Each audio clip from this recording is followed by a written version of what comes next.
ആളുകൾ, ജാതികൾ പറയാൻ തുടങ്ങി, ഇവരുടെ ദൈവം എവിടെ? ഇത് ആരാണ് ഈ ദൈവമെന്ന് ജാതികൾ പറയുന്നു.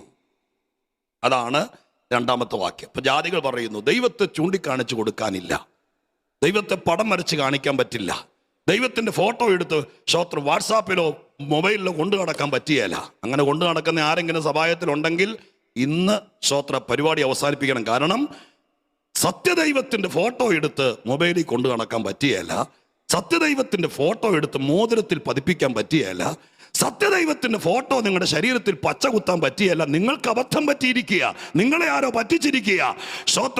ഇസ്രായേലിന്റെ പുരാതന സംഭവത്തിന്റെ പശ്ചാത്തലത്തിൽ പറയുന്നു, ജീവനുള്ള ദൈവത്തെ, അഖിലാണ്ട സൃഷ്ടാവിനെ, സനാതനനായ ദൈവത്തെ, ന്യായം വിധിപ്പാൻ കരുത്തുള്ള ദൈവത്തെ നിങ്ങൾക്ക് ഉണ്ടാക്കി വെക്കാൻ പറ്റില്ല, ആർക്കും ചൂണ്ടിക്കാണിക്കാൻ പറ്റിയല്ല. അത് കനാനിൽ ഇസ്രായേൽ പാർത്തപ്പോൾ അവരുടെ ഇടയിൽ ജാതികളുടെ സംസാരമായിരുന്നു, ഇവരുടെ ദൈവം ഏതാ?